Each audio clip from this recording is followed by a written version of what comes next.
함께 사도신경으로 우리의 신앙을 고백하시겠습니다. 전능하사 천지를 만드신 하나님 아버지를 내가 믿사오며 그 외아들 우리 주 예수 그리스도를 믿사오니 이는 성령으로 잉태하사 동정녀 마리아에게 나시고 본디오 빌라도에게 고난을 받으사 십자가에 못 박혀 죽으시고 장사한 지 사흘 만에 죽은 자 가운데서 다시 살아나시며 하늘에 오르사 전능하신 하나님 우편에 앉아 계시다가 저리로서 산 자와 죽은 자를 심판하러 오시리라. 성령을 믿사오며 거룩한 공예와 성도가 서로 교통하는 것과 죄를 사하여 주시는 것과 몸이 다시 사는 것과 영원히 사는 것을 믿사옵나이다. 아멘. 오늘 함께 부를 찬송가는 290장입니다. 찬송가 290장, 우리는 주님을 늘 배반하나입니다.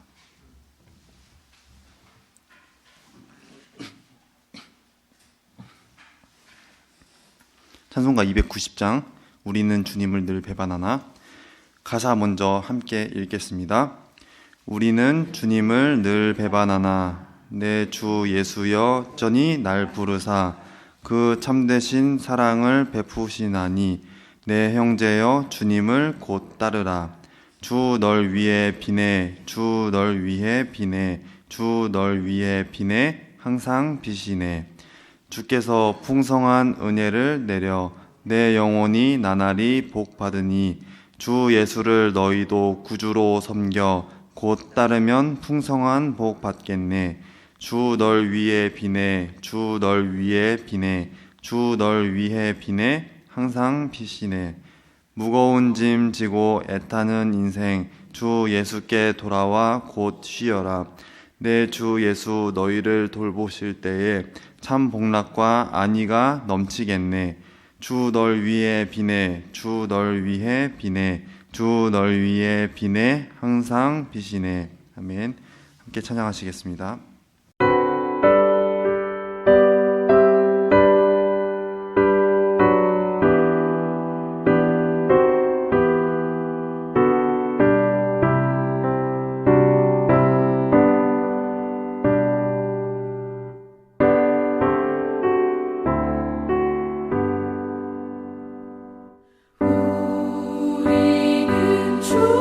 주님을 늘 배반하나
저와 여러분에게 주시는 하나님의 말씀은 사도행전 19장 21절과 22절의 말씀입니다.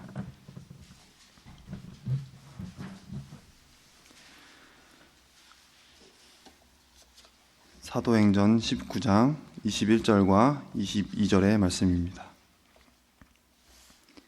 다 찾으셨으면 함께 읽겠습니다. 이 일이 있은 후에 바울이 마게도냐와 아가야를 거쳐 예루살렘에 가기로 작정하여 이르되 내가 거기 갔다가 후에 로마도 보아야 하리라 하고 자기를 돕는 사람 중에서 디모데와 에라스도 두 사람을 마게도냐로 보내고 자기는 아시아에 얼마 동안 더 있으니라. 아멘. 사랑하는 여러분, 지난밤 평안히 주무셨습니까? 오늘도 그리고 이번 한 주도 주님의 은혜 가운데 그리스도의 평안을 누리는 복된 삶 되시기를 간절히 원합니다.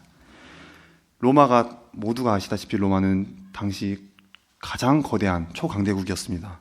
거대한 흐름을 형성했었던 국가였습니다. 지금도 이제 무너진 지 1000년이 되었는데 지금도 지중해 일대인 유럽과 아프리카나 소아시아 일대를 가보면은 당시에 엄청난 그 원형 경기장 이런 것들도 있고 원형 극장이나 시장이나 또 도로 이런 것들이 잘 깔려 있어서 도서관, 로마의 웅장했었던 과거의 모습들이 지금도 고스란히 드러나고 있습니다. 유명한 모든 길은 로마로 통한다는 말도 있고 또 로마로 가면은 로마의 법을 따라라 라는 말이 여전히 우리 입에서 회자가 되고 있는 것을 보면 이런 말들은 로마가 당시에 얼마나 위대했던 국가인가 라는 것을 우리는 알게 됩니다. 전승에 의하면요, 베드로가 이제 로마에 가서 복음을 전하고 있었는데 당시 네로 황제가 엄청 그리스도인들을 엄청나게 박해를 한 바람에 베드로도 그걸 못 이겨서 이제 로마에서 나오려고 했던 모양이에요. 근데 가다가 비아 아피아라고 하는 아피아가도 거기서 예수님을 만나게 됩니다. 그때 이제 베드로가 주님께 주님 어디로 가십니까? 이렇게 물어보니까 예수님께서 네가 지기 싫어하는 십자가를 지려고 내가 로마로 간다. 이렇게 말씀을 하셨어요. 그래서 그 길로 이제 베드로가 다시 백턴을 해가지고 다시 로마로 들어가게 됩니다. 그래서 나중에 이제 십자가에 거꾸로 못 박혀서 순교했다고 전해집니다. 그래서 베드로 성전, 바티칸에 있는 성베드로 대성전 아래에 그의 무덤이 있다고 이렇게 전해지고 있습니다. 베드로가 다시 로마로 들어가서 복음을 전파할 만큼 로마는 굉장히 그 복음 전파에 가치가 있었던 나라였다고 합니다. 오늘 본문에서는 베드로는 말고 바울이 로마도 보아야 하리라 이렇게 말을 하고 있습니다. 바울이 왜 로마를 보고자 했을까요? 로마의 고대 유적 때문이 아니었습니다. 콜로세움을 보고 판테온을 보고 이렇게 구경거리 삼는 그런 관광의 목적이 아니었습니다. 바울이 그토록 로마를 보고자 했었던 목적은 첫째는 그에게는 하나님께서 주시는 비전이 있었기 때문입니다. 예수님께서 너희는 가서 모든 민족을 제자로 삼아 라고 말씀을 하셨고 땅끝까지 이르러 내 증인이 되리라 이렇게 말씀을 하셨잖아요. 근데 바울이 당시에 사울이 예수님의 제자도 아니었었고 그리고 예수님을 심지어 박해를 하면서 그리스도 믿는 사람들 박해하면서 지냈던 사람이었기 때문에 예수님께서 이렇게 하신 말씀을 직접 들었던 사람은 아니었어요. 그런데 직접 들었던 사람들보다 그 이상으로 복음 전파에 대해서 더 큰 열정을 가졌던 사람이었습니다. 사도행전 9장 15절에 보면 주께서 이르시되 가라 이 사람은 내 이름을 이방인과 임금들과 이스라엘 자손들에게 전하기 위하여 택한 나의 그릇이라 라고 말씀을 합니다. 바울의 사명은 오직 복음이었습니다. 이방인 선교를 위하여 부름을 받았다라고 하는 자기 소명 그리고 비전이 있었던 것입니다. 그래서 순례자처럼 복음 전파를 위해서 이곳저곳 여기저기 계속해서 끊임없이 다녔고 3차 선교 여행에서는 에베소란 지역에 상당 기간 머물면서 거기서 이제 두란노 서원에서 날마다 말씀을 강론을 하게 됩니다. 그때 하나님은 11절 12절 보니까 바울의 손을 통해서 희한한 능력을 나타나게 하세요. 그래서 심지어는 사람들이 바울의 몸에서 손수건이나 앞치마를 가져다가 병든 사람에게 이렇게 얹으면은 그 병이 낫기도 하고 또 악기가 나가기도 하고 그런 능력을 에베소에서 힘있게 펼치게 되니까 사역이 점점 더 풍성해지게 된다고 20절에 말씀합니다. 그래서 에베소에서 굉장히 존경받은 자기 힘은 아니지만 성령의 힘을 의지해서 이렇게 사역을 풍성하게 하다 보니까 그런 능력을 통해서 이제 사람들에게 인정도 받게 되고 존경도 받게 되고 안정적으로 사역을 잘 할 수가 있게 되는데 이 시점에 그는 로마도 보아야 하겠다라고 말을 하는 거예요. 시선을 로마로 돌립니다. 그래서 마게도냐와 아가야로 다니면서 헌금을 걷어서 당시 기근으로 굉장히 고생을 하고 있었던 예루살렘 교회에 헌금을 전달을 한 후에 그 다음에 로마도 보겠다라고 이렇게 비전을 갖게 됩니다. 이방인들에게 복음을 전하고 또 모든 민족에게 복음을 들고 가야 하겠고 땅끝까지 내가 전파하러 나가야 되겠다라고 한다면, 그것을 목표로 삼는다면 로마로 가겠다라고 하는 목표는 바울에게는 지극히 당연한 생각이었을지도 모릅니다. 근데 로마도 보겠다라고 하는 이 문장 속에는 바울의 뚜렷한 비전이 들어있습니다. 그는 평생을 한 가지 목적을 가지고 살았던 사람인데 그래서 그 험난한 길도 마다하지 않고 달려갈 수가 있었습니다. 그러한 비전이 오늘 우리에게도 있기를 간절히 원합니다. 그리고 우리 자녀들에게도 로마도 보아야 하겠다라는 그 비전을 늘 생각하면서 그냥 내 목표를 위한 것이 아니라 하나님 나라의 비전을 위해서, 하나님 나라의 확장을 위해서 로마를 보여주고 또 넓은 세계를 보여주시면 좋을 것 같습니다. 그런 점에서 보면 우리가 책상에 앉아서 작은 것을 보는 미시적인 삶이 우리 아이들에게도 중요하지만 해외로 나가서 큰 것을 보는 거시적인 삶도 굉장히 중요한 것 같아요. 학원 몇 달 다니면 돈 엄청 나가잖아요. 해외여행도 가면서 해외도 나가서 큰 것들도 볼 수가 있겠죠. 세계는 넓고 할 일은 많다는 것을 보는 것도 굉장히 중요한 것 같습니다. 그래서 무조건 그냥 아끼고 열심히 산다고 해서 다 성공하는 건 아닌 것 같아요. 넓은 세상을 보고 큰 비전을 가지고 나가야 영향력 있는 인물이 되지 않겠습니까? 둘째는 개척정신입니다. 로마도 보아야 하리라 라는 말은 현실에 안주하지 않겠다라는 그의 말이에요. 개척정신의 선언이었습니다. 오늘 본문 21절을 한번 같이 읽어보겠습니다. 19장 21절을 함께 읽겠습니다. 이 일이 있은 후에 바울이 마게도냐와 아가야를 거쳐 예루살렘에 가기로 작정하여 이르되 내가 거기 갔다가 후에 로마도 보아야 하리라 하고. 아멘. 맨 앞부분 보면은 이 일이 있은 후에라고 합니다. 이 일이 있은 후에라는 것은 2년 3개월 동안에 에베소에서 전도가 성취된 후라는 거예요. 바울이 로마로 가려고 하는 이유는 여기서 끝내지 않겠다, 현실에 안주하지 않겠다는 것입니다. 그는 다른 사도나 다른 전도자가 이미 복음을 전파하지 않은 곳, 그러니까 다른 사람들이 이미 전파를 한 곳은 손대지 않으려고 했던 거예요. 전파를 자기는 하지 않겠다. 그래서 로마서 15장 20절에 보면은 그는 남의 터 위에 건축하지 아니하려 라고 말하고 있습니다. 아무도 복음을 전하지 않은 곳이기 때문에 로마로 가려고 한 겁니다.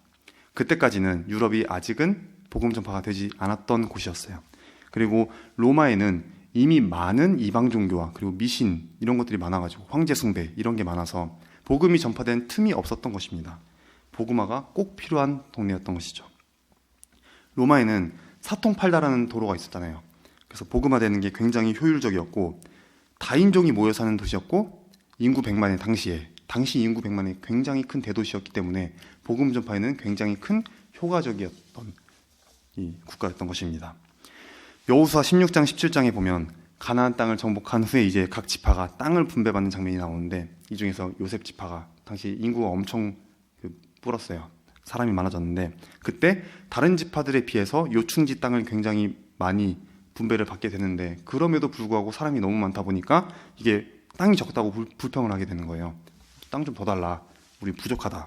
그랬더니 여호수아가 그들에게 그 17장 15절에 브리스 사람과 르바임 사람의 땅 삼림에 올라가서 스스로 개척하라 이렇게 말을 합니다. 그러니까 상대적인 빈곤의식에 사로잡히지 말고 개척정신을 갖고 스스로 앞날을 개척하라 이런 말입니다. 하나님께서 혹시 나에게 적게 주셨습니까? 개척정신을 가지고 스스로 앞길을 개척하면 되지 않겠습니까?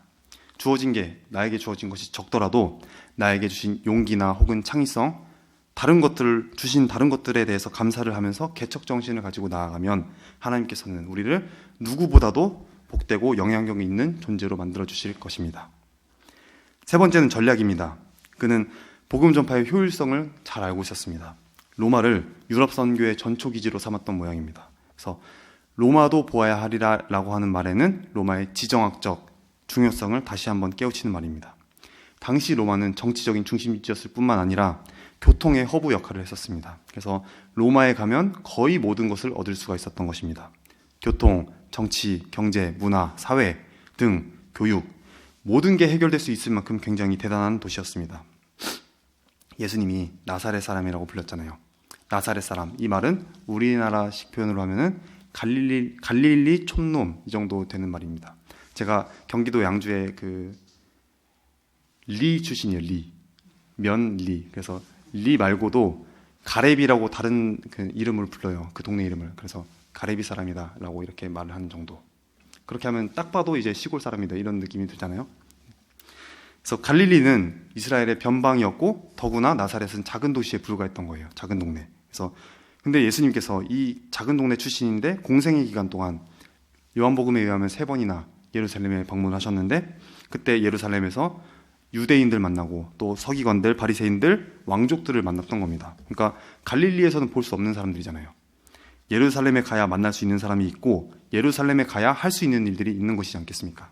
그래서 바울이 다메섹, 예루살렘, 다메섹, 안디옥, 아덴, 고린도 여기에 이르러서 복음 전파를 했음에도 불구하고 이제는 가장 효과적인 복음 전파를 위해서 어디로 가냐면은 로마로 간다는 것입니다. 세계화 도시잖아요. 국제 도시. 그런 점에서 보면은 그는 굉장히 탁월한 전략가였다고 볼 수가 있습니다. 4번째 마지막으로 협력 정신이에요. 바울 스스로에게도 굉장히 탁월한 능력과 실력이 있었지만, 그리고 배경이 있었지만 혼자 하려고 한 게 아니라 협력해서 하려고 했던 겁니다. 본문 22절 말씀을 보시면 바울이 에베소를 중심으로 소아시아 사역을 할 때에는 디모데와 에라스도가 함께 사역을 했습니다. 바울은 공동체 정신과 협력 정신에 굉장히 탁월한 리더였습니다. 그 옆에는 항상 바나바와 실라, 누가, 루디아 이런 사람들 같은 그를 돕는 사역자들이 함께 있었는데, 물론 협력 사역을 한다고 해서 꼭 그 장소에 같이 있어야 한다는 것은 아닙니다. 함께 붙어 다녀야 하는 건 아닌데, 바울은 디모데와 에라스도가 탁월한 조력자였지만 그들의 사역의 필요를 따라서 마게도냐로 보냈습니다. 그래서 조력자들과 함께 사역을 하면서도 필요할 때는 그들을 적재적소에 배치함으로써 하나님의 사역을 멋지게 이뤄냈던 것입니다. 그처럼 협력의 원리를 아는 사람이 영향력 있는 사람이 되지 않겠습니까? 바울은 자기를 돕는 사람들 중에서 디모데와 에라스도를 먼저 마게도냐로 보내게 됩니다. 물론 자기가 할 계획대로 했지만 그럼에도 그는 사람을 포용하고 이해했던 거예요. 인정했던 겁니다. 비전은 허공에서 그냥 뭐가 뚝 떨어진다고 되는 것이 아니라 사람들의 삶 속에서 이루어지는 것이기 때문에 그렇지 않겠습니까? 옛날에 이제 제 나라에 이사라는 대신이 있었다고 하는데, 이 사람이 왕의 황제였죠. 왕의 초대 연에 가서 이제 잠깐 바람을 쐬려고 나갔어요. 근데 문 앞에 문지기가 있었는데 문지기가 이전에 형벌을 받다가 몸이 불구가 됐어요. 그러니까 일어나거나 자기 몸을 자유자재로 할 수가 없는데 이 사람이 이제 이러는 거예요. 좀 파티에서 술 남는 게 있으면은 나한테 한 잔만 좀 달라, 이렇게 요청을 한 거예요. 그랬더니 이 이사 대신이 어디 문지기 주제에 누구한테 이렇게 술 달라고 요구를 하는 것이냐, 이렇게 호통을 쳤답니다. 그랬더니 기분이 굉장히 나빴겠죠. 아주 이 문지기가 이사가 돌아가고 나서 이제 처마 밑에다가 물을 바가지로 떠서 뿌렸던 거예요. 소변을 본 것처럼 그렇게 했더니 아침에 이제 왕이 나와서 보는데 호통을 엄청 크게 치는 겁니다. 누가 여기다가 이렇게 소변을 봤느냐라고 했더니 그 문지기가 황송하다는 듯이 얘기를 했어요. 누군지는 제가 정확히 모르겠지만 그때 이사대감이 이 자리에 서 있었습니다 라고 했더니 이사가 사형을 당했습니다. 무슨 말씀인지 알겠죠? 우리는 언제 누구에게 도움을 받을지 모르고 하나님께서도 나를 통한 비전을 이루시기 위해서 누구를 사용하실지 모르기 때문에 우리는 그래서 사람의 지경을 잘 넓혀야 한다라는 것입니다. 그래서 특히 평신도 분들께 부탁합니다. 가능하면 관용하십시다. 사람을 너무 뼈아프게 하지 마십시다. 우리의 사고의 틀, 그리고 우리의 인식의 틀을 넓혀야 할 것입니다. 좋은 믿음의 친구로 삼으십시오. 좋은 믿음의 동료로 그렇게 위해서 기도하십시오. 그리고 서로 좋은 격려의 말씀을 통해서 좋은 믿음의 동역자가 되십시오. 이 세상에 어떤 만남도 우연이 아닙니다. 그 만남을 소중히 여기시기 바랍니다. 마음과 정성과 관심과 또 물질과 말로 서로 위로하고 격려하여 주십시오. 그 만남을 창조적인 만남으로 승화시키면 하나님은 그런 겸손한 협력자를 누구보다 영향력 있는 리더로 우뚝 서게 하실 것입니다. 복음은 말이나 지식이나 전략이 필요하지만 복음에 대한 불붙는 열정이 또 필요합니다. 열정이 이제 영어로 enthusiasm이란 말인데, 이것은 엔테우스라는 것, 하나님 안에서 하나님과 하나가 되는 사람이란 뜻입니다. 사랑하는 여러분, 우리는 하나님 안에서 복음에 대한 불타는 열정을 가질 수 있습니다. 바울이 하나님과 하나가 되어서 그렇게 열정을 가졌었던 그 힘을 우리도 소유하기를 원합니다. 우리 모두가 복음에 대한 그 열정으로 다시 세상 속으로 들어가서 세상을 복음화하는 큰 꿈을 가진 사람들이 되기를 간절히 원합니다. 기도하겠습니다. 하나님, 하나님의 사랑 앞에 저희를 불러주시고 부족한 저희로 하여금 하나님의 이름을 높이게 하여 주심을 감사드립니다. 주님의 이름을 부르며 주님 앞에 나아가는 모든 이들이 주의 영광을 보게 하여 주시옵소서. 예수를 믿은 후에 주께 모든 것을 의지하여 내 인생을 드린 후에 나의 모든 것이 변하였다는 고백들이 삶의 현장 속에서 넘쳐나게 하여 주시옵소서. 강같이 흐르는 주님의 은혜를 사모합니다. 시냇가에 심은 나무가 마르지 아니함처럼 주님께로부터 흐르는 그런 귀하고 귀한 생명의 은혜가 넉넉한 열매가 되어서 알알이 맺히게 하여 주시옵소서. 특별히 주님, 저희의 자녀들이 자라나는 동안에 부모를 필요로 할 때에 외면하지 않는 자들이 되게 하여 주시고 부모로서 해야 할 일을 생각나게 하여 주시기를 간구합니다. 나의 개인적인 일들, 그런 생활들 때문에 자녀들의 신음소리를 듣지 못하는 어리석은 사람이 되지 않도록 저희를 지켜주시옵소서. 자녀가 부모를 필요할 때마다 그때를 알게 하여 주시고 시마다 때마다 그들에게 필요한 하나님의 음성을 들려주시옵소서. 가족 간에 특히 사랑의 대화들이 늘 끊이지 않게 하여 주셔서 사랑의 하나님을 가족의 사랑 속에서 확인할 수 있게 하여 주시옵소서. 그래서 가장 가까운 가족으로부터 그리스도의 복음이 전파되는 귀한 간증의 역사가 있게 하여 주시옵소서. 이곳에 고개 숙인 한 사람 한 사람 살펴주시고 가지고 온 모든 문제들을 말씀과 기도 가운데 해결받는 복된 날 될 수 있게 주님 역사하여 주시옵소서. 귀하신 주님 예수 그리스도의 이름으로 기도합니다. 아멘. 하늘에 계신 우리 아버지여, 이름이 거룩히 여김을 받으시오며 나라에 임하옵시며 뜻이 하늘에서 이룬 것 같이 땅에서도 이루어지이다. 오늘날 우리에게 일용할 양식을 주옵시고 우리가 우리에게 죄 지은 자를 사하여 준 것 같이 우리의 죄를 사하여 주옵시고 우리를 시험에 들게 하지 마옵시고 다만 악에서 구하옵소서. 대개 나라와 권세와 영광이 아버지께 영원히 있사옵나이다. 아멘.